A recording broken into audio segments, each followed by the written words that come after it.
আপনার তাকদিরে যা আছে আপনি পাবেন, যা নাই কোশ্চেনকালেও পাবেন না, ফুল স্টপ। আপনার তাকদিরে যা আছে আপনি পাবেন, না পেয়ে আপনি দুনিয়া থেকে যাবেন না, ফুল স্টপ। আর আপনার তাকদিরে যা নাই সারা দুনিয়ার মানুষ মিলে আপনাকে দিতে পারবেন না। এই চিন্তাটা আগে মাথার মতো সেট করে।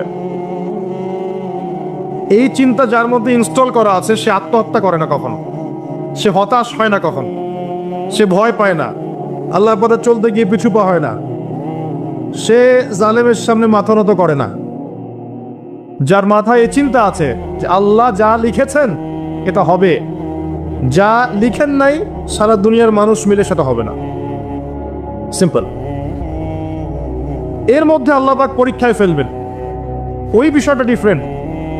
আমি অবশ্যই তোমাদেরকে পরীক্ষা করব ভয় দিয়ে, ক্ষুধা দিয়ে, সন্তানের কি ইন্তেকাল দিয়ে, ফসলের ক্ষতি দিয়ে, সম্পদের ক্ষতি দিয়ে আমি পরীক্ষা করব।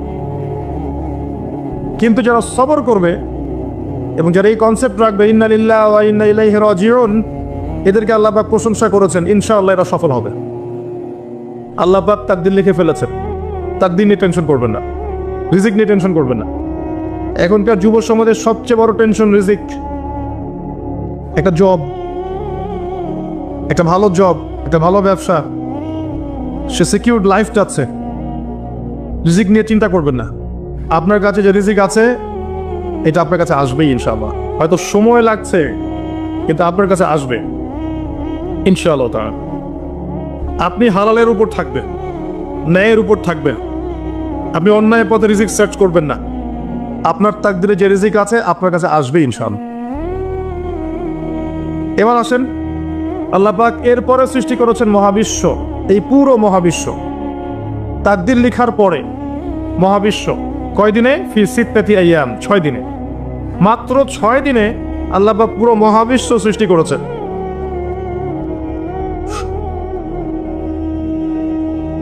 হুয়াল্লাযী খালাকাস সামাওয়াতি ওয়াল আরদা ফি সিত্তাতি আইয়াম সুম্মা ইস্তাওয়া আলাল আরশ।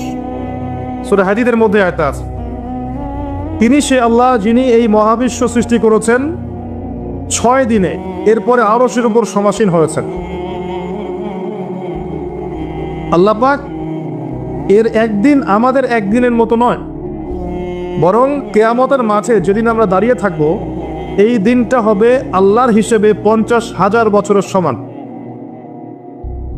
মানুষ অস্থির হয়ে থাকবে, বিচার শুরু হচ্ছে না কেন। অপেক্ষা করা কাজটা খুব যন্ত্রণাদায়ক, তাই না? কারো জন্য অপেক্ষা করা, অপেক্ষা করে আছেন, 1 ঘন্টা পর আসবে, এলো না, আপনি অস্থির হবেন। 2 ঘন্টা পর এলো না, 10 ঘন্টা পর এলো না, আপনি অস্থির হবেন, পায়চারি করবেন, বই পড়বেন, নাস্তা খাবেন, হাঁটাহাঁটি করবেন, আপনি ব্যাকুল হয়ে যাবেন। অপেক্ষা করা একটা ডিফিকাল্ট কাজ। কিয়ামতের মাঠে মানুষ 50,000 বছর অপেক্ষা করবে, বিচার শুরু হচ্ছে না কি জন্যে। সবাই গিয়ে ধন্না দিবে, প্রথমে আদম আলাইহিস সালাম, তারপরে নূহ আলাইহিস সালাম, ইব্রাহিম, মূসা, ঈসা আলাইহিমুস সালাম। আল্লাহর কাছে একটু সুপারিশ করেন, বিচার যেন শুরু হয় অ্যাটলিস্ট। কেউ কিচ্ছু করতে পারবে না, কারণ সবাই বলবে ইয়া নাফসি, ইয়া নাফসি। দূর থেকে একজনের আওয়াজ আসবে, যিনি ইয়া নাফসি বলছেন না, যিনি বলছেন ইয়া উম্মতি, ইয়া উম্মতি। সবাই তার কাছে যাবে এবং তিনি আমাদের নবী মুহাম্মদুর রাসূলুল্লাহ সাল্লাল্লাহু আলাইহি ওয়াসাল্লাম সিজদায় পড়ে যাবেন এবং তার উম্মার জন্য সুপারিশ করবেন। উম্মার কবিরা গুনাহগার ব্যক্তিদেরকে সুপারিশ করে তিনি জান্নাতে নিয়ে যাবেন ইনশাআল্লাহ। আল্লাহ তাকে ওয়াদা করেছেন, হে নবী, তোমার উম্মতের কোনো ব্যক্তি যদি শিরক না করে আমার সামনে উপস্থিত হয় আমি তাকে মাফ করে দেব ইনশাআল্লাহ। সুবহান। হাদিসে কুদসির মধ্যেও আছে যে হে আদম সন্তান, তুমি যদি দুনিয়ার সমান পাপ নিয়ে, আসমান জমিন সমান পাপ নিয়ে আমার সামনে দাঁড়াও, কিন্তু আমার সাথে কাউকে শরীক করনি, তাহলে আমি আল্লাহ তোমার সামনে আসমান জমিন সমান ক্ষমা নিয়ে উপস্থিত হব ইনশাআল্লাহ। শোনেন, 1,999 জন মানুষ জাহান্নামে যাবে, প্রতি 1,999 জন মানুষ জাহান্নামে যাবে। সহিহ বুখারীর হাদিস 4 বার এসেছে। এখানে ইকুয়েশনটা এমন না যে ম্যাথামেটিক্যালি ক্যালকুলেট করতে হবে এমন নয়, এটা দিয়ে আধিক্য বোঝানো হচ্ছে। বেশিরভাগই জাহান্নামে যাবে, এই কথা আল্লাহ পাক কিন্তু সূরা আরাফের মধ্যেও বলেছেন 179 নম্বর আয়াতে, ওয়ালাকাদ যারানা লিজাহান্নামা কাসীরাম মিনাল জিন্নি ওয়াল ইনস। একই বিষয়ে কোরআন হাদিস পরস্পর মিলে যায়। এখানে একটা বিষয় বুঝতে হবে, আল্লাহ পাক বলেছেন সূরা নিসার মধ্যে, ইন্নাল্লাহা লা ইয়াগফিরু আন ইউশরাকা বিহি ওয়া ইয়াগফিরু মা দুনা যালিকা লিমান ইয়াশা। আল্লাহ পাক তার সাথে শিরকের গুনাহ মাফ করবেন না, এছাড়া যে কোনো গুনাহ আল্লাহ পাক যাকে ইচ্ছা মাফ করতে পারেন। তার মানে যে বেশিরভাগ মানুষ জাহান্নামে যাচ্ছে, তাদের আমল নামায় কোন পাপ থাকতে পারে? কথা বোঝা যাচ্ছে কি? নিঃসন্দেহে তাদের আমল নামায় শিরকের পাপ থাকবে। এটা বুঝতে আপনাকে পিএইচডি করার দরকার নাই। আল্লাহ পাক শিরক ব্যতীত যে কোনো পাপ যাকে ইচ্ছা মাফ করতে পারেন। তার মানে তারা জাহান্নামে যাচ্ছে বিকজ অফ শিরক। আমাদের মুসলিমরা এখন শিরক বোঝে না, অমুসলিমরা তো শিরক করেই। যেমন কেউ বলছে ওয়াকালাতিল ইয়াহুদ উযাইরুন ইবনুল্লাহ, ইহুদিরা বলছে উযাইর আল্লাহর সন্তান, নাউযুবিল্লাহ, শিরক। অথচ ওরাই এখন বিশ্বকে রুল করছে, তাই না? ওয়াকালাতিন নাসারা আল মাসীহ ইবনুল্লাহ, নাসারা বলছে যে ঈসা ইবনে মারইয়াম আল্লাহর সন্তান, তাই না? অথচ ওই সভ্যতায় এখন বিশ্বকে রুল করছে। যালিকা কাউলুহুম বিআফওয়াহিহিম, এটা ওদের মুখের কথা, এটা জাস্ট মুখের কথা। আবার অনেক সময় দেখা যায় যে আল্লাহকে বাদ দিয়ে আমরা মাধ্যম পূজাও করছি। অমুসলিমরা তো শিরক করছেই, যারা মুসলিম তারা দেখবেন আল্লাহকে বাদ দিয়ে মাধ্যম পূজা শুরু করেছে। মাজারের পূজা করছে, কবরের পূজা করছে, মৃত ব্যক্তির ওসিলায় পার পাওয়ার চেষ্টা করছে। মুসলিম থেকে দেখবেন তাকদীরকে অস্বীকার করছে, আল্লাহর হালালকে হারাম করছে, আল্লাহর হারামকে হালাল করছে। মুসলিম থেকে দেখবেন যে হাতে একটা আংটি পড়েছে, ভাই কি জন্য পড়েছেন? এই রোগ ভালো হবে আমার। গলায় একটা বালা ঝুলিয়েছে, কোমরে একটা মাদুলি, ভাই এগুলো কেন? এগুলো যে রোগ ভালো হবে। মুসলিমদের কথা বলছি, অমুসলিমদের কথা বাদ দেন। যারা বলছে আল্লাহর সন্তান আছে, ওদের কথা তো বলার দরকার নেই আমাদের, কারণ এগুলো স্পষ্ট শিরক। তবে এতটুকু বলি যে 25শে ডিসেম্বরে যারা বলেছে মেরি ক্রিসমাস, বলেছে না? 25শে ডিসেম্বর যারা বলেছে মেরি ক্রিসমাস, মুসলিমদের মধ্যে এরা স্বীকার করে নিয়েছে যে ওই দিন আল্লাহ রাব্বুল আলামিন ঈসা আলাইহিস সালামকে জন্ম দিয়েছেন। নাউযুবিল্লাহি মিন যালিক। আর এটা এত বড় একটা কথা, এই কথা যদি আসমান জমিন আর পাহাড় শুনে রিয়াক্ট করতে পারতো, থরথর করে কেঁপে ভেঙে যেত এরা। সূরা মারিয়ামের শেষের দিকে পড়ে দেখেন, وقالوا اتخذ الرحمن ولدا لقد جئتم شيئا إدا تكاد السماوات والأرض يتفطرن منه وتنشق الأرض وتخر الجبال هدا। পরেন অর্থটা, আসমান জমিন পাহাড় যদি এই কথা শুনে রিয়াক্ট করতে পারতো, এরা চৌচির হয়ে যেত। এত বড় একটা কথা বলেছো তোমরা, ঈসা আলাইহিস সালামকে আল্লাহ পাক জন্ম দিয়েছেন, নাউযুবিল্লাহ। তো এরা তো শিরক করছেই। মুসলিমরাও দেখবেন এই যেগুলো বললাম, আল্লাহকে বাদ দিয়ে অন্যের কাছে দোয়া করছে, আল্লাহকে বাদ দিয়ে অন্যকে সেজদা করছে, আল্লাহকে বাদ দিয়ে অন্যের কাছে নজর মানত করছে, আল্লাহকে বাদ দিয়ে অন্যের জন্য জবাই করছে, আল্লাহর তাকদীরকে অস্বীকার করছে, আল্লাহর হালালকে হারাম করে নিচ্ছে, আল্লাহর হারামকে হালাল করে নিচ্ছে।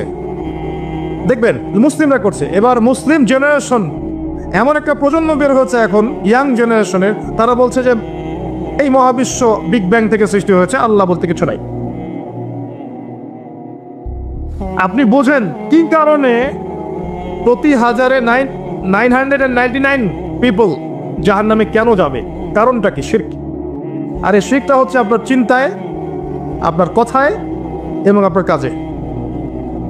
চিন্তার মধ্যে শিরক। যেমন একজন ব্যক্তি চিন্তা করে আকীদা যে আল্লাহ ছাড়া অমুকও সন্তান দিতে পারে, এরকম আকীদা নাই মুসলিমদের?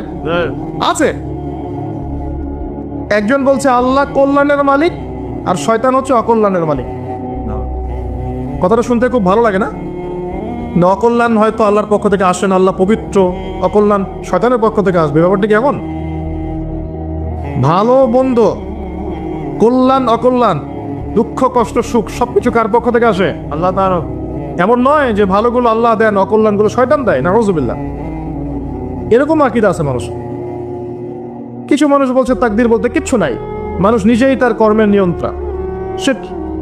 কিছু মানুষ বলছে যে ভাগ্যই সব, মানুষের কাজের কোনো স্বাধীনতা নাই, মানে ভাগ্যই সব, আমার কাজের কোনো স্বাধীনতা নাই, আমি কলের পুতুল।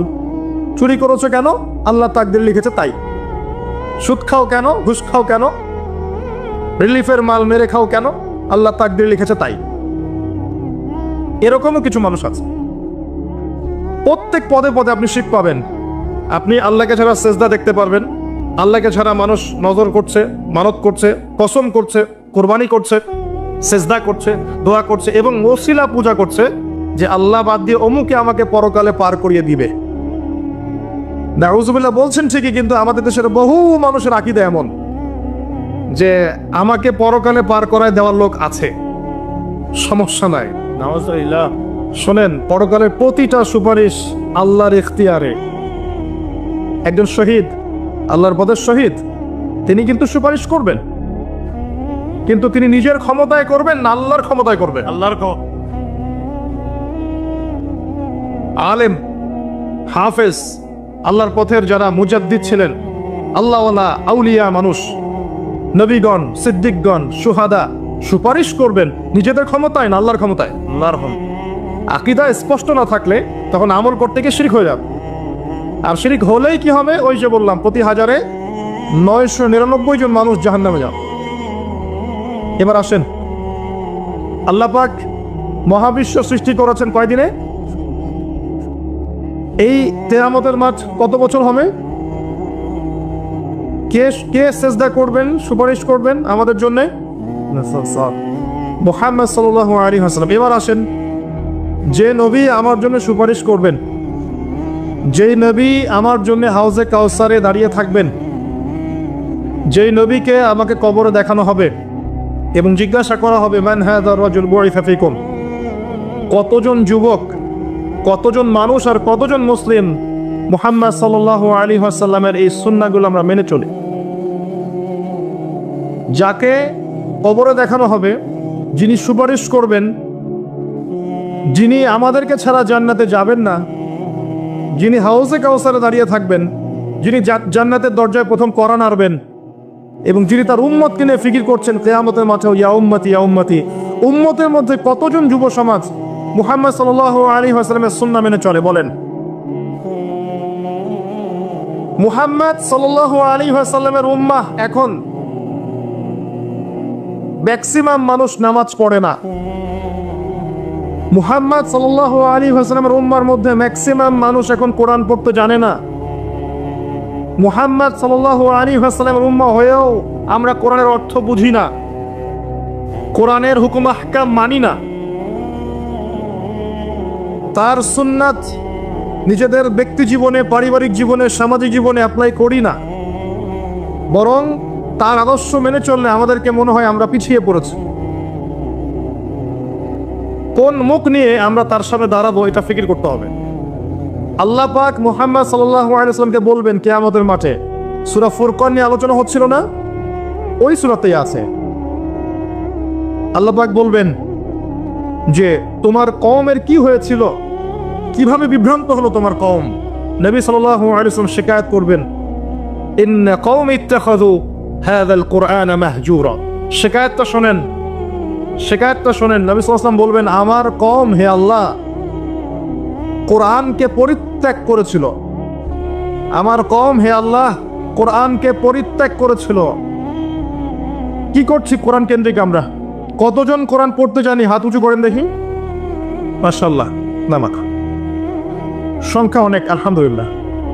এবার বলেন কতজন কোরআনের ভাষাটা বুঝি? হাত উঁচু করেন দেখি। কোরআন পড়েন মাশাআল্লাহ। আয়াতুল কুরসি মুখস্থ আছে কয়জন? হাত তুলে নেন। সবার মুখস্থ আছে। এবার বলেন কতজন অর্থ জানেন আয়াতুল কুরসির অর্থ? এটা পরিচিত আয়াত বললাম, একদম পরিচিত। 56 জন। দেখেন, ইন্না কওমি ইত্তাখাযু হাযাল কুরআনা মাহজুরা। যে কিতাবের ভিতরে ঢুকতে পারিনি আমরা, তার হুকুম আহকাম বিধিবিধান কেমন করে বাস্তবায়ন হওয়া সম্ভব বলেন? আল কোরআনের আলো যে ঘরে ঘরে জ্বালাতে চাই আমরা, প্রত্যেক ঘরের মানুষ যদি কোরআন না পড়ে, না বোঝে, কিভাবে জ্বলবে আমাকে বলেন? শুধু স্লোগান দিয়ে জ্বলবে? শুধু শোডাউন করে জ্বলবে? আইওয়াশ করে জ্বলবে? আর এই জ্বলানোর দায়িত্ব কি সবার আগে রাষ্ট্রের? না ব্যক্তির? ব্যক্তি ঠিক হচ্ছে না, রাষ্ট্র থেকে আঙ্গুল তোলার কি দরকার? তো নিজেই ঠিক হচ্ছে না। নামাজ পড়তে রাষ্ট্র বাধা দিয়েছে নাকি? কোরআন তেলাওয়াত শিখতে রাষ্ট্র বাধা দিয়েছে? আরবি ভাষা শিখবেন, আপনি ব্যাকরণ শিখবেন, মাদ্রাসায় পড়বেন, কোরআন হাদিস গবেষণা করবেন, রাষ্ট্র বাধা দিয়েছে? নিজেই ঠিক হচ্ছি না, মানুষের দিকে আঙ্গুল তোলার সময় মাশাআল্লাহ। আপনি তো এমন একটা যুগে আছেন, এখন এমন একটা সমাজে আমরা এখন বসবাস করছি, যেই সমাজে এবং যেই বিশ্বে বৈশ্বিক কন্ট্রোলটা মুসলিমদের হাতেই নাই। পুরো বিশ্বের কন্ট্রোলটা মুসলিমদের হাতে নেই এখন। বিগত 100 বছর ধরে আমরা যে আপোষে ইখতিলাফে লিপ্ত ছিলাম, এই সময়গুলোর মধ্যে পৃথিবীর একটা সভ্যতা এত রাইজ করে গেছে যে তারা এখন আমাদেরকে উঠতে বললে উঠিয়ে, বসতে বললে বসে। হ্যাঁ, বাস্তবতা এমন। অনেকে মনে হতে পারে না কথা ঠিক নয়, কথা ভুল। বাস্তবতা এমনই। পৃথিবীর বড় বড় সেকশন, পলিটিক্স, ইকোনমিক্স, আপনার জিওপলিটিক্স, মিডিয়া, সামরিক বিষয়, প্রযুক্তি, শিক্ষা এবং দর্শন, এই সমস্ত বিষয়গুলো এখন পশ্চিমা সভ্যতা নিয়ন্ত্রণ করে। জানেন, আপনি মনে হতে পারে না কথা সম্পূর্ণ ঠিক নয়, কিন্তু বাস্তবতা এমন, বাস্তবতাটা এমন। অথচ সংখ্যায়, ভৌগোলিক দিক থেকে, আয়তনে, জনবলে, প্রাকৃতিক সম্পদে মুসলিমদের চেয়ে সেরা কেউ নাই পৃথিবীর। তারপরেও আমাদের এই অবস্থার কারণ কি জানেন? ওই যে ইন্না কওমি ইত্তাখাযু হাযাল কুরআনা মাহজুরা, আমার কওম আল্লাহ কোরআন থেকে দূরে ছিল, কোরআনকে পরিত্যাগ করেছে। কারণগুলো বলছি শোনেন। কারণ হচ্ছে কোরআন থেকে দূরে থাকা, কারণ হচ্ছে নবী সাল্লাল্লাহু আলাইহি ওয়াসাল্লামের সুন্নাহ থেকে দূরে থাকা, কারণ হচ্ছে আপোষে ইখতিলাফ, বিভেদ, অনৈক্য, কারণ হচ্ছে আপোষে গীবত, তহমত, কাদা ছোড়াছড়ি, সমালোচনার সংস্কৃতি,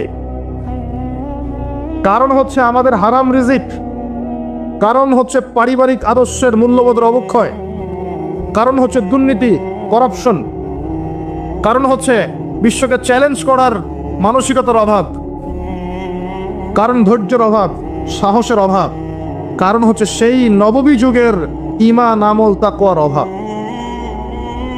উমর রাদিয়াল্লাহু আনহুর যুগে আমরা এমন ছিলাম? উসমান রাদিয়াল্লাহু আনহুর সময় এমন ছিলাম? আলী ইবনে আবি তালেবের সময় এমন ছিলাম? আবু বকর সিদ্দিকের সময় এমন ছিলাম? উমর রাদিয়াল্লাহু আনহুর যুগে ওই খেজুর পাতার মসজিদে বসে একটা হুঙ্কার ছাড়লে রোমান সম্রাট হিরাক্লিয়াসের এই যে তখ্ত থরথর করে কেঁপে যায়। খেজুর পাতার মসজিদ, বসে আছেন, শুয়ে আছেন খলিফা মাটির মধ্যে, এই যে খেজুরের চাটাইয়ের উপরে। এই খলিফা যদি দাঁড়িয়ে একটা হুঙ্কার দেন, তাহলে রোমক সাম্রাজ্যের এই যে সিংহাসনের নিচের মাটি সরে যাইত। ওদের কথা বাদ দেন, সাহাবায়ে রাদিয়াল্লাহু আনহুম আজমাইন, তারা তো মাশাআল্লাহ জান্নাতের সার্টিফিকেট প্রাপ্ত। তার পরের জেনারেশনে আসেন উমাইয়া খেলাফত, তখন কি আমরা এমন ছিলাম? দীর্ঘদিন, প্রায় 132 বছরের মতো তারা শাসন করেছে। তখন কি মুসলিমদের অবস্থা এমন ছিল? আব্বাসীয় খেলাফত, অনেক দিন, 500 মতো বছর তারা শাসন করেছে। তখন কি আমাদের অবস্থা এমন ছিল? হ্যাঁ, একবার এমন হয়েছিল। কখন জানেন? হালাকু খায়ের সময়। মঙ্গলদের নাম শুনেছেন? চেঙ্গিস খান নাম শুনেছেন? আচ্ছা, ওরা যখন বাগদাদকে আক্রমণ করেছিল, তখন মাত্র 40 দিনের ব্যবধানে বাগদাদকে তারা ধ্বংসস্তূপে পরিণত করেছে। কথিত আছে 10 লাখ, কেউ বলে 15 লাখ, কেউ বলে 20 লাখ মানুষকে 40 দিনের মধ্যে হত্যা করা হয়েছে। ম্যাসাকার। আপনাদেরকে একটা তথ্য দেই, যখন মঙ্গোলিয়ানরা বাগদাদকে আক্রমণ করছিল, তখনও কিছু মানুষ বসে বসে ইখতিলাফ করছিল এ কাকড়ার মাংস খাওয়া যায় কি যায় না। আমার কথা বুঝে আসে না? যখন মঙ্গোলিয়ানরা মুসলিমদেরকে আক্রমণ করছিল বাগদাদে এবং লাশের পর লাশ ফেলে দিচ্ছে, তখনও কিছু মানুষ বসে বসে তর্ক করছে, বাহাস করছে কাকড়া খাওয়া জায়েজ না না জায়েজ। ওই সময় নিশ্চয়ই এটা গুরুত্বপূর্ণ কাজ ছিল নাকি? ওই সময় গুরুত্বপূর্ণ কাজ কি ছিল বলেন? ওদেরকে প্রতিহত করা নয় কি? এখন যারা মুসলিমদের সাথে এমন আচরণ করছে, এখনো কি আমরা সেই কাজই করছি না? এই মানসিকতা থেকে বের না হতে পারলে কি আমাদের উন্নতি হবে ভাই? মৌলিক কাজে আসে। প্রচুর পড়াশোনা করতে হবে। প্রথম কাজ, একটা দেশ, একটা সরকার থাকে, প্রশাসন থাকে, জনগণ থাকে, ওলামায়ে কেরাম থাকে, যুব সমাজ থাকে, থাকে না? এরা সবাই এক না আলাদা? এরা সবাই একটা নেশন না আলাদা? একে অপরের শত্রু না মিত্র? একে অপরের ভাই না শত্রু? এরা সবাই একটা নেশন না, একটা বডি না? একটা দেহের একটা অংশ আঘাত পেলে অন্য অংশ ব্যথা পায় না? ব্যথা পায়। যদি ব্যথা না পায় তাহলে ওই অংশটা প্যারালাইজ না? অবশ্য আমরা সবাই এক, এই কনসেপ্টটা ভুলে গেছি আমরা এখন। আমরা সবাই মিলে যে একটা জাতি, কনসেপ্টটা ভুলে গেছে। আমরা আপোষে নিজেদের সাথে লড়ছি, ধর্মনেতা আরেক ধর্মনেতার সাথে, এক আলেম আরেক আলেমের সাথে, এক বক্তা আরেক বক্তার সাথে, এক পলিটিক্যাল দল আরেক পলিটিক্যাল দলের সাথে, একটা ধর্মীয় দল একটা ধর্মীয় দলের সাথে। দেখবেন আমরা আপোষে লড়ছি, অথচ আমরা সবাই কিন্তু এক। প্রথমত আমরা আল্লাহর বান্দা, এরপর আমরা মুসলিম, আমরা একই জাতীয়তায় বিশ্বাস। এখন একটা বিভক্ত জাতিকে দমন করা কি কঠিন না সহজ? কথা বলেন, সহজ না কঠিন? যখন আমরা বিভক্ত তখন আপনাকে আমাকে সহজেই তারা দমন করতে পারবে, কোনো সমস্যা নেই। যদি আমরা ঐক্যবদ্ধ থাকতে পারতাম তাহলে আজকে আমাদের অবস্থাটা হতো না। এই সারা বিশ্বে আমাদের যে অবস্থা, আপনি তাকান, Afghan, Syria, Iraq, Iran, Lebanon, Jordan, Palestine, যে কোনো দিকে তাকান, একটাই চিত্র দেখবেন, একটা চিত্রই দেখবেন যে রক্ত ঝরছে মুসলিমদের। কাদের?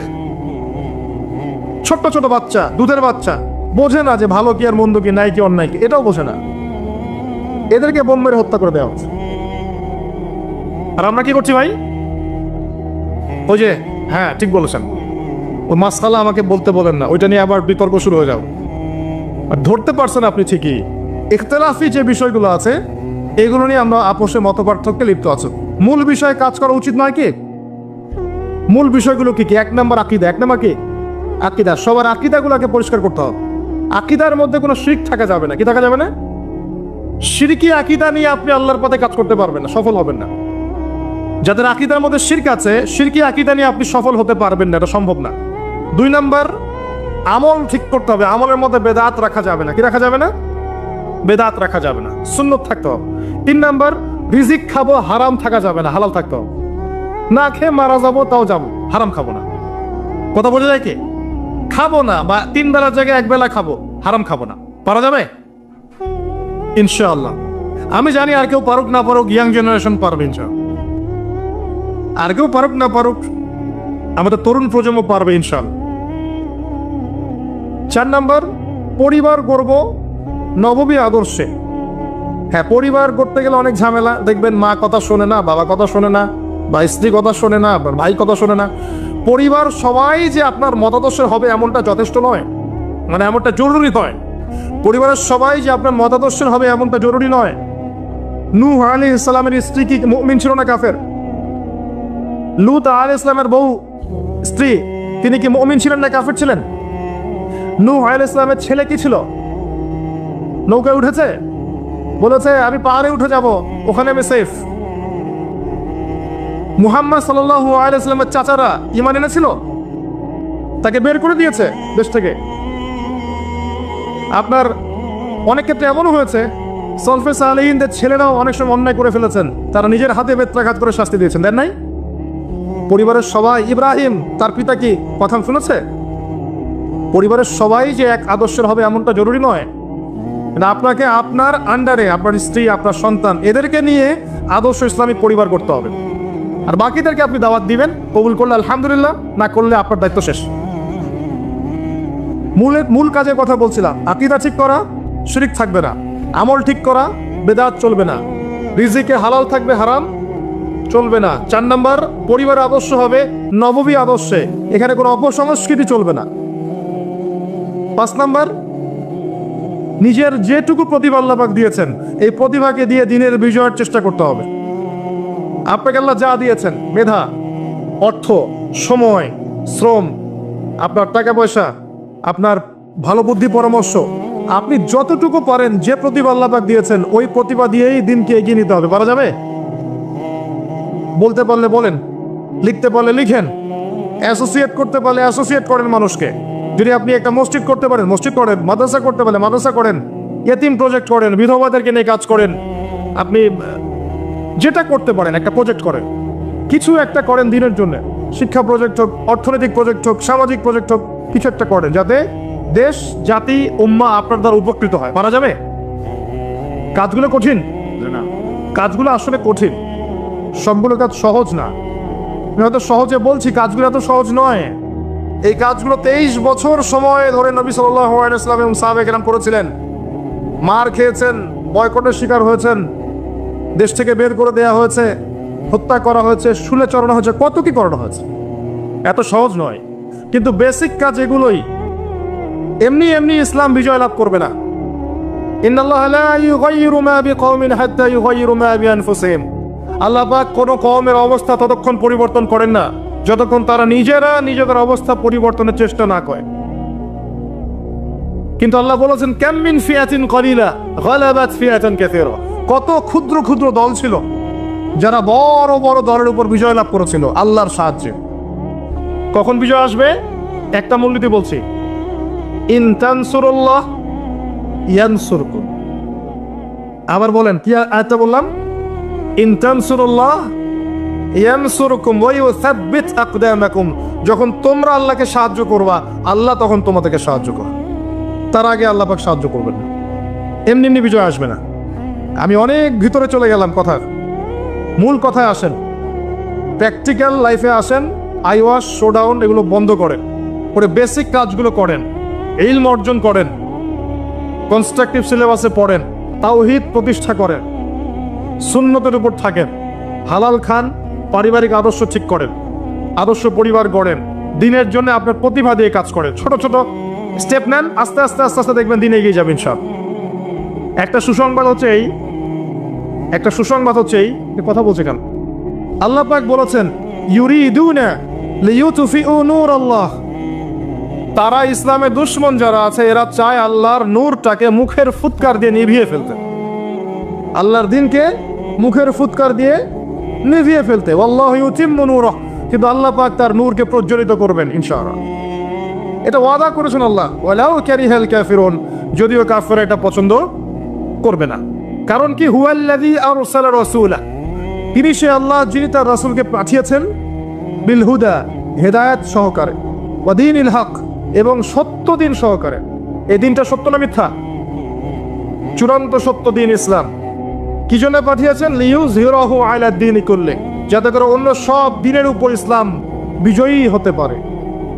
ঘরের কোনায় তসবিহ টেপার জন্য দিন পাঠানো হয়নি, অন্য সমস্ত দিনের উপর ইসলামকে বিজয় করাতে হবে, এই জন্য দিন এসেছে। আর এই বিজয় অর্জন কি এমনি এমনি হবে না? নিজের অবস্থা পরিবর্তন করতে হবে। পড়াশোনা, আকীদার সংস্কার, আমলের সংস্কার, দাওয়াত, মেহনত, তাবলীগ, আত্মত্যাগ, হালাল রিজিক, এগুলোর মধ্য দিয়ে দেখবেন আপনার দিন ইনশাআল্লাহ তাআলা আজ হোক আর কাল হোক বিজয় লাভ করবেই ইনশাআল্লাহ। ইসলাম জিতবেই, আপনাকে সহ অথবা আপনাকে ছাড়া। এবার আসেন শেষের অংশে চলে আসেন। আমরা যে কথাটা থেকে শুরু করেছিলাম যে বেশিরভাগ মানুষ জাহান্নামে যাবে শিরকের কারণে, আর মুহাম্মদ সাল্লাল্লাহু আলাইহি ওয়াসাল্লাম আমাদের জন্য একমাত্র আদর্শ, যিনি পরকালে আমাদের জন্য সুপারিশ করবেন, কেউ করবে না। আমরা যদি, যুবক ভাইরা শোনেন, আমরা যদি আমাদের আদর্শ চিনতে ব্যর্থ হই, আমাদের আদর্শ ফিক্স করে নেই পশ্চিমার কোনো নায়ককে বা কোনো নায়িকাকে বা কোনো খেলোয়াড়কে বা কোনো সঙ্গীত মিউজিশিয়ানকে, কোনো জাদুকরকে, কোনো অ্যাক্ট্রেসকে, ঠিক আছে, কোনো নেতাকে, কাউকে যদি আমরা আমাদের আদর্শ ফিক্স করে নেই, আমরা মুহাম্মদ সাল্লাল্লাহু আলাইহি ওয়াসাল্লামের শাফায়াত পাবো না। অন্য কেউ পারুক না পারুক, আপনারা পারবেন ইনশাআল্লাহ। সেটা হলো আপনাদের জীবনের লাইফ ফ্রেমটাকে নবী সাল্লাল্লাহু আলাইহি ওয়াসাল্লামের সুন্নাহ দিয়ে সাজান। এছাড়া সবচেয়ে বড় কোনো কাজ নাই আমাদের এখন। আপনার পুরো জীবন, আপনার দেহ, আপনার চেহারা, আপনার পোশাক আশাক, আপনার কথাবার্তা, আপনার আকীদা, আপনার আমল, আপনার চলাফেরা, প্রতিটা বিষয় হবে মুহাম্মদ সাল্লাল্লাহু আলাইহি ওয়াসাল্লামের অনুকরণে। পারা যাবে? আজকের ওয়াজ শোনার পরে দাড়ি ছেড়ে দিবেন, হাত তোলেন কে কে? দাড়ি ছাড়তে বলেছি, কাটতে বলি নাই। দাড়ি ছেড়ে দিবেন আজকের লেকচার শুনে কে কে? হাত উঁচু করেন। বোঝেন নাই? ও দাড়ি রাখা, ছেড়ে দেওয়া মানে রাখা। দাড়ি রাখবেন কে কে? হাত তোলেন। আগামী রমজান আসার আগেই গাল ভর্তি দাড়ি দেখতে চাই। হাত নামান। এটা একটা সুন্নত, শোনেন, এটা এমন একটা সুন্নত যেটা আপনার সাথে কবরে যাবে। শোনেন, কথাটা বোঝেন। আপনি অনেক সুন্নার উপর আমল করেন, কিন্তু সব সুন্নত দেখা যাবে না মরা যাওয়ার পরে।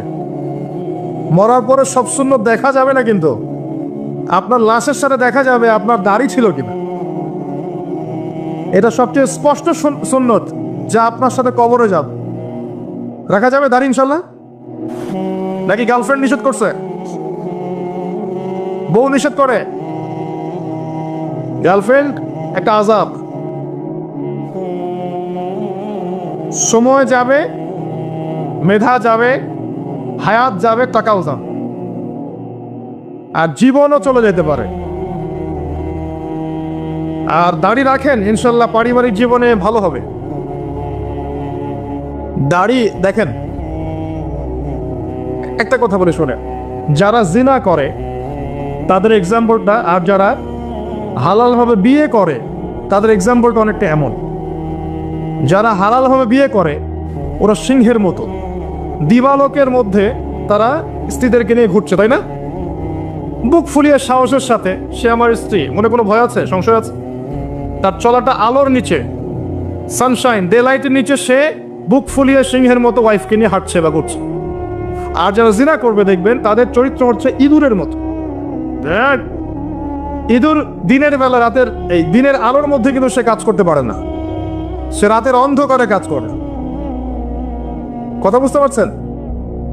যখন আপনি এই যে অবৈধ সম্পর্কে থাকবেন, এটা ইঁদুরের স্বভাব। সিংহের স্বভাব নিয়ে নেন, হালালভাবে বিয়ে করে দিবালোকে স্পষ্টভাবে স্ত্রীকে নিয়ে ঘোরেন, এটা করেন। সিংহের কেশর থাকে না, থাকে না?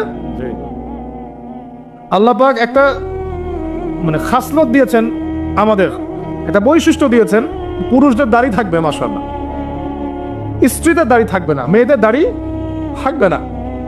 আর ওই যে হাদিসটা বারবার আমার মাথায় নক করে, দুইটা হাদিস বারবার নক করে। একটা হচ্ছে যে কিয়ামতের আগে আগে এক শ্রেণীর মেয়ে আসবে যারা কাপড় পরেও নগ্ন থাকবে, এই হাদিস আছে না?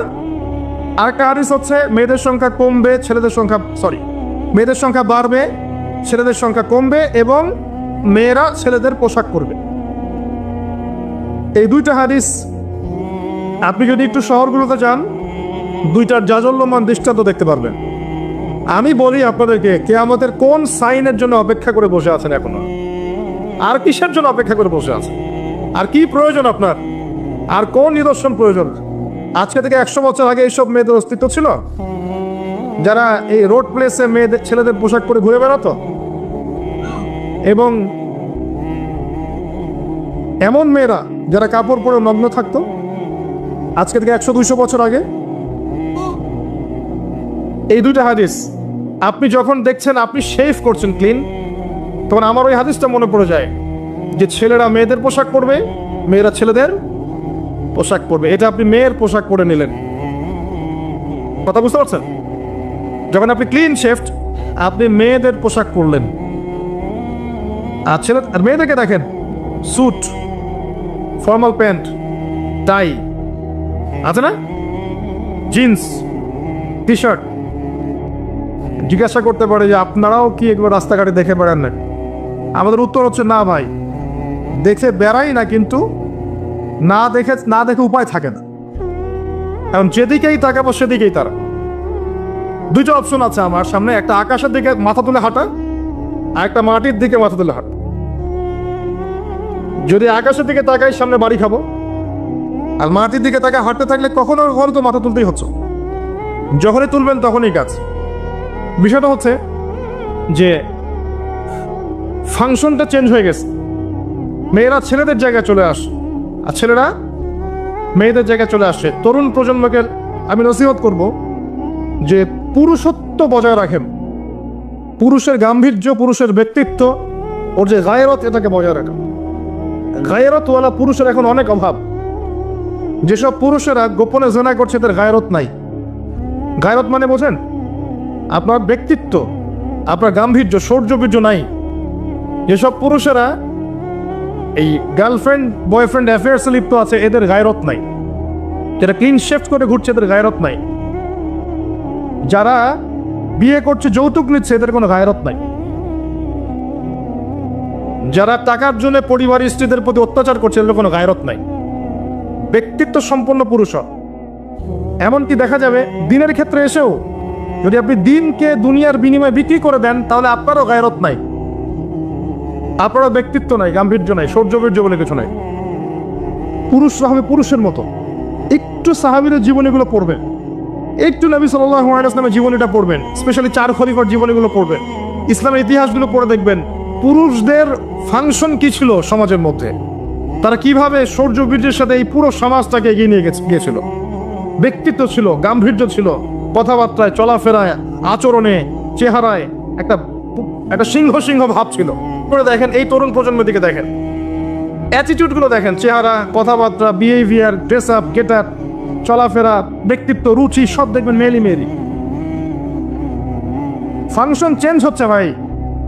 আমি কিয়ামতের আলামত দেখছি, এবার আলামত মাইন্ডসেট চেঞ্জ হয়ে গেছে। দেখবেন ফেসবুকে বসে ঝগড়ার পর ঝগড়া করছে ঘন্টার পর ঘন্টা করে ছেলেরা, অথচ এটা পুরুষের স্বভাব নয়। কিন্তু পুরুষের স্বভাব কি জানেন? তর্কাতর্কি লাগছে, সরাসরি মারামারি হবে, ব্যাপার তেমন না। এটা পুরুষের স্বভাব ছিল যে কোনো কারণে তর্কাতর্কি লেগেই গেছে, অস্ত্র নিয়ে দুই মুখোমুখি। এটা পুরুষের স্বভাব ছিল ন্যাচারালি, আগে এটাই হয়ে আসছে আর কি। এখন দেখবেন এটা নাই, এই যে কিবোর্ডে ঝগড়া করছে, চুল ছেঁড়া ঝগড়া, মানে ছোট ছোট বিষয়গুলোকে নিয়ে এমন ঝগড়া, বাপ মা বংশ নিয়ে গালি দিয়ে শেষ, একদম মেয়েলি স্বভাব। আর মেয়েদেরকে দেখেন, গলার ভয়েস দেখেন ছেলেদের মতো, অ্যাটিটিউড দেখেন ছেলেদের মতো, এবং ব্রেন ওয়াশ তারা এইভাবে যে এতে করে ওদের ডিগনিটির সম্মান বেড়েছে। এটা আমি বলবো না তাদের উন্নতি, বরং আমি বলবো যে আমরা যারা আছি আমাদের অধঃপতন হয়েছে এখানে। আল্লাহ পাক বোঝার তৌফিক দান করে। আমি একটা কথা বলতে গিয়ে আবার এদিকে চলে আসলাম যে সুন্নাহ, নবী সাল্লাল্লাহু আলাইহি ওয়াসাল্লামের সুন্নাহ আপনার চেহারায়, আপনার শরীরে, আপনার পড়াশোনায়, আপনার আমলে, পরিবারে, সমাজে নিয়ে চলে আসে। করা যাবে না ইনশাল্লাহ? এক, তার হায়াত কতটুকু হবে, ব্যাস লেখা হয়ে গেছে। লেখা হয়ে গেছে মানে যা হায়াত, যা অপচয় করেছেন তো করেছেনই। এখন সারা জীবন যদি মাথাটা ঠুকরে ঠুকরে কাঁদেন, তাও ওই অপচয়কৃত দিনগুলো ফিরে আসবে না। শিক্ষা নিবেন না এখান থেকে? 30 বছর চলে গেছে মানে 30 বছর আল্লাহর নাফরমানি করেছেন, সারা জীবন মাথা ঠুকরে কাঁদলেও ওই 30 বছর ফিরে আসবে না। আসবে যুবক ভাই? অতএব কি করা উচিত? ফিরে আসা উচিত নাকি এভাবেই চলতে থাকবে? লিখা হয়ে গেছে, বাড়বেও না কমবেও না। 2, রিজিক কি কি পাবেন, আপনার রিজিক সব লিখা হয়ে গেছে। এখন আপনারা কি রিজিকটাকে হালাল পথে চাচ্ছেন না হারাম পথে? যদি হালাল পথে চান ওই অ্যামাউন্ট অফ রিজিকই পাবেন, যদি হারাম পথে চান ওই রিজিকই পাবেন, এর বাইরে যাবে না রিজিক। যাবে যাহলে সবর করেন, আল্লাহ পাক হালাল পথেই রিজিক দিবে ইনশাআল্লাহ তাআলা। রিজিক বৃদ্ধির জন্য কিছু আমল আছে, তার মধ্যে শ্রেষ্ঠ আমল হচ্ছে নামাজ, এর সাথে চাষতের নামাজ পড়া। চাষ মানে সালাতুদ দুহা, এর আগে ইশরাকের নামাজ আছে। রিজিক বৃদ্ধির জন্য আত্মীয়তার সম্পর্ক বজায় রাখতে হয়, আত্মীয়তার সম্পর্ক বজায় রাখলে রিজিক প্রশস্ত হবে। বেশি বেশি যে আল্লাহ জিকির করে এবং কোরআন তেলাওয়াত করে তার রিজিক বাড়ে আলহামদুলিল্লাহ, এবং যে আল্লাহর রাস্তায় খরচ করে তার রিজিক বাড়ে। এই রিজিক বাড়ার কিছু পলিসি আছে। সবচেয়ে শ্রেষ্ঠটা হচ্ছে নামাজ, আল্লাহর জিকির, তেলাওয়াত। এরপর আমলের মধ্যে আত্মীয়তার সম্পর্ক বজায় রাখা।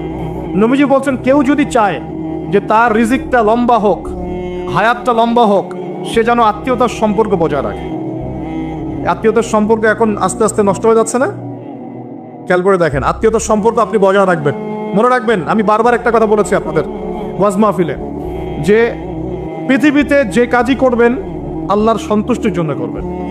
আত্মীয়তার সম্পর্ক বজায় রাখবেন আল্লাহর সন্তুষ্টির জন্য, তাদের কাছে কিছু পাওয়ার আশায় না। যখনই আপনি কারো কাছে কিছু পাওয়ার আশা করবেন আপনি কষ্ট পাবেন। যখনই কারো কাছে কিছু পাওয়ার আশা করবেন আপনি কষ্ট পাবেন। কারো কাছে এত বেশি পাওয়ার আশা করবেন না। কার কাছে পাওয়ার আশা করবেন? আল্লাহর কাছে, যে আমি এই কাজটা করছি, আল্লাহ আমাকে পুরস্কার দিবে ইনশাআল্লাহ। আমি আত্মীয়তার সম্পর্ক বজায় রাখছি কেন? আল্লাহর কাছে রিজিকে বরকতের আশায়, আল্লাহর সন্তুষ্টির জন্য। মনে রাখবেন প্রিয় ভাইয়েরা, আমল কবুল হওয়ার শর্ত মোটামুটি 3টা। কয়টা? এক নাম্বার আমলগুলো হতে হবে আল্লাহর সন্তুষ্টির জন্য, এক। দুই নাম্বার আমলটা হতে হবে রাসূলুল্লাহ সাল্লাল্লাহু আলাইহি ওয়াসাল্লামের পদ্ধতিতে, অন্য কারো পদ্ধতিতে নয়। তিন নাম্বার আমলটা করার জন্য আপনার রিজিকটা হতে হবে হালাল। হারাম রিজিকের আমল আল্লাহর কাছে কবুল হয় না। আল্লাহ পাক আমাদের সবাইকে হালাল রিজিকের ব্যবস্থা করে দিন এবং রিজিকটাকে প্রশস্ত করুন, আমিন। তো রিজিক লেখা হয়ে গেছে, দুই। তিন নাম্বার লেখা হয়ে গেছে এ ব্যক্তি কি কি কাজ করবে দুনিয়ায়, এ ব্যক্তি দুনিয়ায় কি কি কাজ করবে সব লেখা হয়ে গেছে। এখন যদি একটা চোর বলে যে আল্লাহ পাক আমার তাকদিরে লিখেছিলেন যে আমি চুরি করব, তাই আমি চুরি করেছি।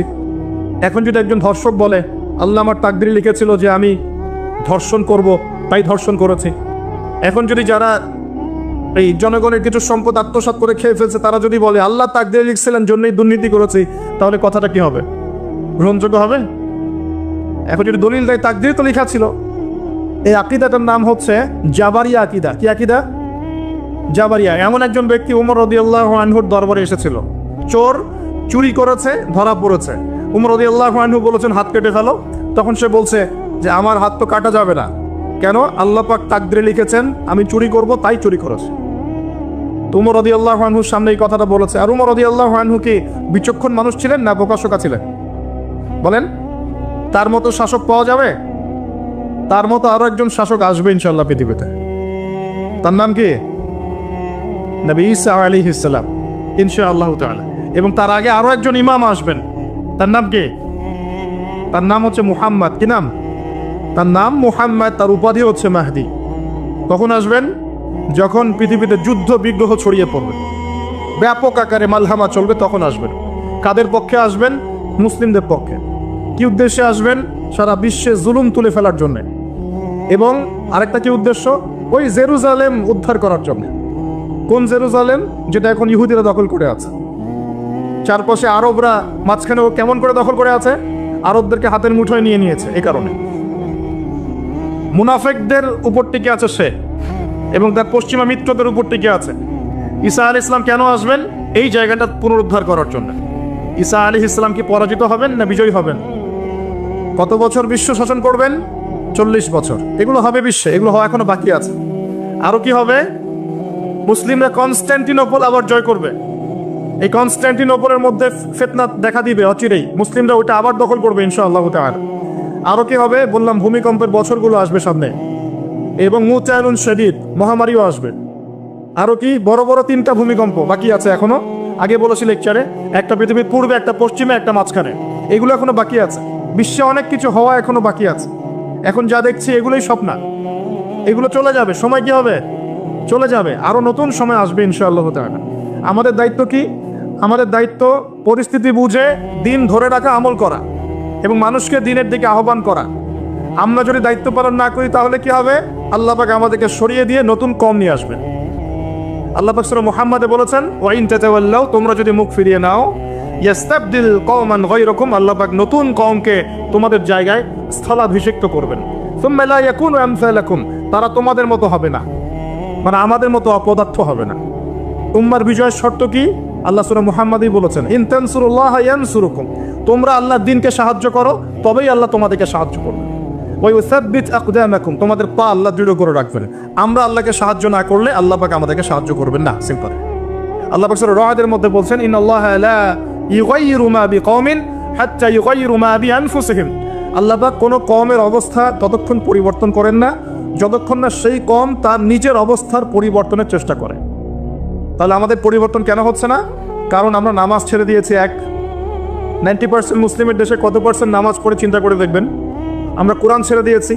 90% মুসলিমের দেশে কত পার্সেন্ট বিশুদ্ধ করে কোরআন তেলাওয়াত করতে পারে? একটু খোঁজ নিয়ে দেখবেন। কোরআন শুমারি করে দেখেন, নামাজ শুমারি করে দেখেন, তাহলে বুঝতে পারেন। আর যারা কোরআন পড়তে জানে তাদের মধ্যে কত পার্সেন্ট কোরআনের অর্থটা বোঝে, এটা আরো বড় বিষয়। তারপরে আবার কারা মেনে চলে, এটা আরো বড় বিষয়। আর আমরা কতজন মানুষ দিন ইসলামকে সামগ্রিক দিন হিসেবে মানি, এটাও একটা বড় বিষয়। আমরা মানি ঠিকই, আংশিক আংশিক। ইবাদত বন্দেগী জীবনে আমি পাক্কা মুসলিম, কপালে সেজদার দাগ আছে মাশাআল্লাহ, দাড়ি টুপিও আছে মাশাআল্লাহ, কিন্তু ব্যবসায় গিয়ে মাপে কম দিচ্ছি না? ব্যবসায় গিয়ে আমি হারাম ভেজাল দিচ্ছি কিনা? এবং হচ্ছে কিনা? হচ্ছে। কিন্তু সে কিন্তু মুসলিম এবং নামাজও পড়ে। তো আমাদের সমস্যা ভাই এখানেই। এখন এই সমস্যাটা সলভ করলে ইনশাল্লাহ সব সমস্যা সলভ হয়ে যাবে ইনশাল্লাহ। সমস্যাটা কি, আমরা ইসলামটাকে আংশিকভাবে মানি, পরিপূর্ণ জীবনে ইসলাম বাস্তবায়ন করতে পারছি না। আমি আপনি হয়তো কেউই পারছি না, ফখর করলে বলার নাই যে আমি খুব পারছি, আসলে আমিও পারছি না। কারণ এই যুগে এটা পারাটা খুব ডিফিকাল্ট, এই যুগে পারাটা কি খুবই কঠিন, কিন্তু এটাই তো এই যুগের চ্যালেঞ্জ।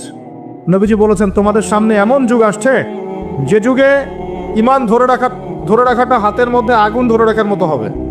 তবে সুসংবাদ ওই যুগে তাদের জন্য যারা আমার সুন্নতকে আবার জীবিত করতে পারবে, যে আমার মৃত সুন্নতকে জীবিত করবে, আল্লাহ পাক তাকে 50 জন শহীদ সাহাবীর সমান নেকি দিবে। এটাই আমাদের কাজ। আল্লাহ পাক আমাদেরকে তৌফিক দান করুন। তার মানে তাকদীর লেখা হয়ে গেছে। এবার আল্লাহ রাব্বুল আলামিন কি করলেন? আল্লাহ পাক এই মহাবিশ্ব সৃষ্টি করলেন। হুয়াল্লাযী খালাকাস সামাওয়াতি ওয়াল আরদ ফি সিত্তাতি আইয়াম। কয় দিনে? আল্লাহ পাক পুরো মহাবিশ্ব সৃষ্টি করলেন কয় দিনে? আমাকে বলেন তো, মহাবিশ্বকে আল্লাহ পাক ঘৃণা করে সৃষ্টি করেছেন না ভালোবেসে? তাহলে আল্লাহ পাক কি ভালোবাসার সত্তা নয়? আল্লাহ রাব্বুল আলামিন কি ভালোবাসেন না? আল্লাহ পাকের একটা নামই হচ্ছে গফুর আল ওয়াদুদ, ওয়া হুয়াল গফুরুল ওয়াদুদ। আল্লাহ পাক হচ্ছেন ক্ষমাশীল, পরম ক্ষমাশীল এবং প্রেমময়। আল্লাহ পাক তার নাম দিয়েছেন আল ওয়াদুদ, মানে প্রেমময়। আল্লাহ পাক ভালোবাসেন কিনা?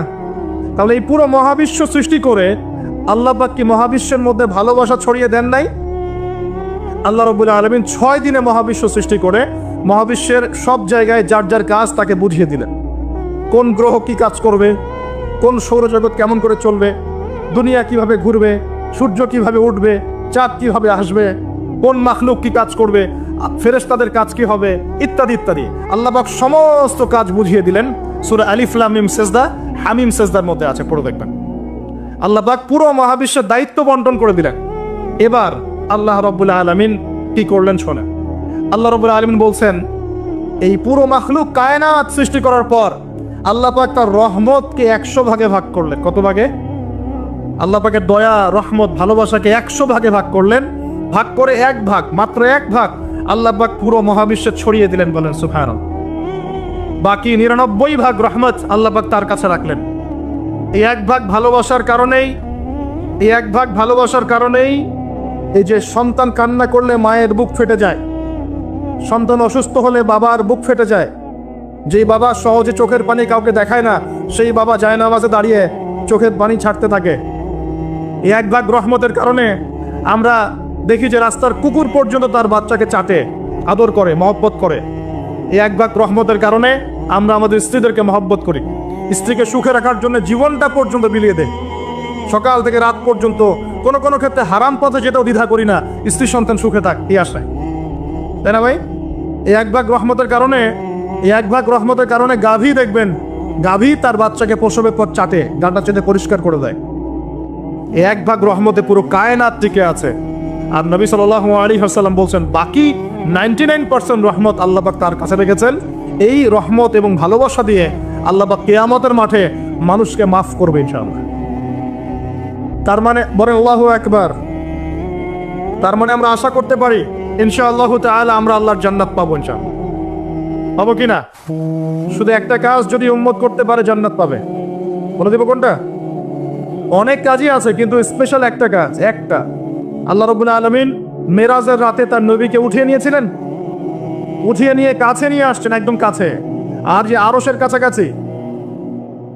নবী সাল্লাল্লাহু আলাইহি ওয়াসাল্লাম বলছেন, ওই সময় তার উপর 3টা স্পেশাল ওহী করা হয়েছে। কয়টা? 3টা। একটা হচ্ছে 50 ওয়াক্ত নামাজ। কত ওয়াক্ত? এটা কমতে কমতে কমতে কত ওয়াক্ত হয়েছে? 5। 5কেও কমানোর জন্য কোন নবী বলছিলেন? মুসা আলাইহিস সালাম বলছেন 5ও পারবে না, কমায় নিয়ে আসেন। 5ও যে পারবে না, মুসা আলাইহিস সালাম কেমন করে জানলেন? তার উম্মত 2 ওয়াক্ত নামাজ ফরজ। কয় ওয়াক্ত নামাজ ফরজ ছিল? ওই 2 ওয়াক্ত তার আদায় করতে পারে নাই। এই অভিজ্ঞতা থেকে তিনি বলেছেন যে আপনার উম্মত 5 ওয়াক্ত পারবে না। সত্যি না মিথ্যা কথাটা? আসলেই কি উম্মত 5 ওয়াক্ত নামাজ পড়তে পারছে? আচ্ছা, যাই হোক, আল্লাহ পাক আমাদেরকে পড়ার তৌফিক দান করুন। দ্বিতীয় ওহী হচ্ছে সূরা বাকারার শেষের 3টা আয়াত। কয় আয়াত? সূরা বাকারার শেষের 3 আয়াত ওহী করেছেন কে? আল্লাহ রাব্বুল আলামিন। কোন ব্যক্তি যদি রাতের বেলা সূরা বাকারার শেষের 3টা আয়াত পড়ে সারা রাত ইবাদত করে নেকি পাবে ইনশাআল্লাহ। আর 3 নাম্বারটা হচ্ছে স্পেশাল, সেটা হচ্ছে আল্লাহ পাক বলেছেন, হে মুহাম্মদ সাল্লাল্লাহু আলাইহি ওয়াসাল্লাম, বলেন সাল্লাল্লাহু আলাইহি ওয়াসাল্লাম, তোমার উম্মতের কোনো ব্যক্তি যদি আসমান জমিনের সমান গুনাহ নিয়ে আমার সামনে দাঁড়ায়, আসমান জমিন সমান গুনাহ নিয়ে আমার সামনে দাঁড়ায়, কিন্তু আমার সাথে শিরকের পাপ নাই, আমার সাথে কোনো শিরকের পাপ করে নাই, ইনশাআল্লাহ আমি আল্লাহ তার সামনে আসমান জমিন সমান ক্ষমা নিয়ে হাজির হব ইনশাআল্লাহ। তার মানে আমরা যদি ইনশাআল্লাহ তাআলা শিরকের পাপ থেকে দূরে থাকতে পারি, ইনশাআল্লাহ আশা করা যায় আমরা আল্লাহর সন্তুষ্টি পাবো ইনশাআল্লাহ। এরপর আল্লাহ রাব্বুল আলামিন কি করলেন? আল্লাহ রাব্বুল আলামিন পুরো মহাবিশ্ব সৃষ্টি করে সব দায়িত্ব ভাগ করে দিলেন। ভাগ করে দেওয়ার পর আল্লাহ পাক জান্নাত জাহান্নাম সৃষ্টি করেছেন কিনা? আচ্ছা, জান্নাত এবং জাহান্নাম কার কার জন্য সৃষ্টি করেছেন বলেন? জিন আর মানুষ। আচ্ছা, এখন জান্নাতের চেয়ে কি শান্তির কোনো জায়গা আছে? আচ্ছা, এই জান্নাত কার জন্য সৃষ্টি করেছেন? জিন আর মানুষ। আচ্ছা, তাহলে আল্লাহ পাক মানব জাতিকে ভালোবাসেন কিনা? ভালোবাসেন কিনা? আপনি যখন কাউকে ভালোবাসবেন তাকে সবচেয়ে সুন্দর গিফট দিতে চাইবেন কিনা? তার জন্য সবচেয়ে ভালোটা কিনতে চাইবেন কিনা? আল্লাহ পাক জান্নাত তৈরি করেছেন কাদের জন্য? আমাদের জন্য। তার মানে আল্লাহ পাক আমাদেরকে ভালোবাসেন কিনা? অবশ্যই বাসেন। আল্লাহ রাব্বুল আলামিন জাহান্নামও তো সৃষ্টি করেছেন। এখন যদি বলি যে তাহলে আল্লাহ পাক কি আমাদেরকে ভালোবাসেন না, জাহান্নামে কিভাবে দিবেন? উত্তরটা কি হবে তাহলে? উত্তর হচ্ছে এই যে যদি আল্লাহ না করুক কোনো ব্যক্তি জাহান্নামে যায়, তাহলে বুঝতে হবে সেই ব্যক্তি জাহান্নামে যাওয়ার যোগ্য ছিল বলেই জাহান্নামে গিয়েছে। কথা কি বুঝতে পারছেন? আর যদি কোনো ব্যক্তি জান্নাতে যায়, তাহলে বুঝতে হবে সেই ব্যক্তির উপর আল্লাহ পাক দয়া করেছেন বলেই সে জান্নাতে গিয়েছে। মানুষ তার আমল দিয়ে জান্নাতে যেতে পারবে না। মানুষ তার আমল দিয়ে জান্নাতে যেতে পারবে না, আল্লাহর দয়া অনুগ্রহ দিয়ে জান্নাতে যাবে ইনশাআল্লাহ। আল্লাহ পাক আমাদের সবাইকে সেই দয়া অর্জন করার তৌফিক দান করুন। সামনে রহমত পাওয়ার একটা সুবর্ণ সুযোগ আসছে, সেটা হলো রমজান মাস। কি মাস? রমজান মাস। আমরা দোয়া করি আল্লাহ পাক আমাদের সবাইকে সুস্থতার সাথে রমজানের সবগুলো রোজা রাখার তৌফিক দান করুন। নবীজি বলেছেন এই মাসে যে ইবাদত করে তার গুনাহ মাফ করাতে পারলো না, তার জন্য ধ্বংস। বলি নাউজুবিল্লাহ। আমরা তো রমজান আসার আগে দুনিয়াবি প্ল্যান করছি, রমজানে কিভাবে ব্যবসায় উন্নতি করব, রমজানে কিভাবে বেশি লাভ করব। হ্যাঁ, তো রমজান মাস হচ্ছে ইবাদতের মৌসুম। আল্লাহ পাক আমাদের সবাইকে রমজান মাসে 5 ওয়াক্ত নামাজ পড়ার তৌফিক দান করুন, কোরআন তেলাওয়াত করার তৌফিক দান করুন, কোরআন বুঝে পড়ার তৌফিক দান করুন, তারাবির নামাজ জামাতে পড়ার তৌফিক দান করুন, এবং বেশি বেশি মানুষকে ইফতার করানোর তৌফিক দান করুন। যাদের যাকাত ফরজ হয়েছে যাকাত দিচ্ছেন না, আল্লাহর ওয়াস্তে রমজান মাসে যাকাত দিয়ে দিবেন ইনশাআল্লাহ। আর আমি কিন্তু আগেই বলেছি রমজান মাসে ভাই দ্রব্যমূল্যের দাম কিন্তু খুব চড়া ওঠানামা করবে। অতএব যাদের সামর্থ্য কম তাদের ঘরে ইফতার পৌঁছে দেওয়ার দায়িত্ব কার? যা আমাদের। যাদের সামর্থ্য আছে তারা, যারা সামর্থ্যবান নয় তাদের ঘরে ঘরে মাসের বাজার পৌঁছে দিবেন ইনশাআল্লাহ তাআলা। আল্লাহ পাক তৌফিক এনায়েত করুন বলি আমি। এবার দেখেন আল্লাহ পাক সৃষ্টি করলেন আদম আলাইহিস সালামকে। তাকে এর আগে আল্লাহ পাক জিন জাতি সৃষ্টি করেছেন, আমি ওইদিকে যাচ্ছি না, আমি মানুষের কথা বলছি। আদম আলাইহিস সালামকে আল্লাহ পাক কেমন করে সৃষ্টি করেছেন? আল্লাহ পাক সূরা সাদের মধ্যে বলেছেন যে খলাকতু বিয়াদাই, খলাকতু বিয়াদাই, আমি আদমকে আমার হাত দিয়ে সৃষ্টি করেছি। কি দিয়ে? হাত দিয়ে। এটা কি ভালোবাসার বহিঃপ্রকাশ নয়? আল্লাহ পাক কি আমাদেরকে ভালোবাসেন না? ভালোবাসেন। আচ্ছা, এই দুনিয়াতে যত কিছু আছে, এই দুনিয়ার আকাশ বাতাস নদী নালা পানি অক্সিজেন সবকিছু কার জন্য সৃষ্টি করা হয়েছে? গরু ছাগলদের জন্য, মানুষের জন্য। মূল দায়িত্ব কার? মূল অধিকার কার? মানুষের নয় কি? তাহলে এই পুরো বিষয়গুলো কি আল্লাহ পাকের ভালোবাসার বহিঃপ্রকাশ নয়? হ্যাঁ। আচ্ছা, এবার আসেন আল্লাহ পাক আদম আলাইহিস সালামকে সৃষ্টি করে সমস্ত নাম শিক্ষা দিয়েছেন। এই যে নাম শিখানো মানে জ্ঞান শিখানো, এই জ্ঞান শিখানোটা কি আল্লাহর দয়া ভালোবাসা নিদর্শন নয়? একটু ধরা দিচ্ছি আপনাদেরকে। এবার সামনে আসেন, আল্লাহ পাক ফেরেশতাদের সামনে তাকে উপস্থাপন করলেন, করে বললেন সব ফেরেশতা তোমরা যারা আছো সেজদা করো আদমকে। এই যে আমাদের পিতাকে সম্মানিত করা হচ্ছে, এটা কি ভালোবাসার বহিঃপ্রকাশ নয়? এবার আমাদের পিতাকে সম্মানিত করা হলো, ইবলিস সেজদা করলো না, সে কিয়াস করলো, বাতিল কিয়াস যুক্তি দিল আমি তার চেয়ে শ্রেষ্ঠ ইত্যাদি। আল্লাহ পাক ইবলিসকে অভিশপ্ত করলেন, আমাদের পিতা তাকে জান্নাতে রাখলেন। এই যে জান্নাতে রাখলেন, এটা কি আল্লাহ পাকের ভালোবাসা নয়? এবার আল্লাহ পাক আদম আলাইহিস সালামের পাঁজর থেকে সৃষ্টি করলেন তার স্ত্রী হাওয়া আলাইহিস সালামকে। ওই যে শুরুতে বলেছি স্রষ্টা একা থাকতে পারলেও সৃষ্টি কি পারবে? এই জন্য আদম আলাইহিস সালামের পাঁজর থেকে তার স্ত্রীকে সৃষ্টি করা হয়েছে, উভয়ের মাঝখানে ভালোবাসা দিয়ে দেওয়া হয়েছে। বলেন সুবহানাল্লাহ। এই জেনা ভালোবাসা নিদর্শন নয়, বিয়ে শাদী হচ্ছে ভালোবাসার নিদর্শন। আল্লাহ পাক বলেছেন সূরা রুমের মধ্যে, ওয়াজআলা বাইনাহুমা মাওয়াদ্দাতা ওয়া রাহমা, আমি আল্লাহ স্বামী স্ত্রীর মধ্যে ভালোবাসা এবং হৃদ্যতা সৃষ্টি করে দিয়েছি। বলেন সুবহানাল্লাহ। তার মানে এই হারাম সম্পর্ক যেটা দেখছেন, এটা হলো একটা জেনার পথ। আর যখন আমরা হালালভাবে বিয়ে শাদী করবেন, আপনারা করবেন, তখন দেখবেন আল্লাহ পাকের পক্ষ থেকে ভালোবাসা সৃষ্টি হয়ে যাবে ইনশাআল্লাহ তাআলা। অতএব ওয়াদা করতে পারি তো আল্লাহর কাছে নিজের চরিত্রকে পবিত্র রাখবো ইনশাআল্লাহ, হারাম কোনো সম্পর্কে যাবো না ইনশাআল্লাহ, কোনো সহি প্রেমেও যাবো না ইনশাআল্লাহ। এটা সহি প্রেম আবার কি জিনিস? দিনী ভাই দিনী বোনের মধ্যে এখন প্রেম চলে, এগুলো হয় না মাঝে মাঝে, এগুলোও বন্ধ, এগুলো বন্ধ করতে হবে। হালাল উপার্জনের সোর্স হয়ে গেলেই হালাল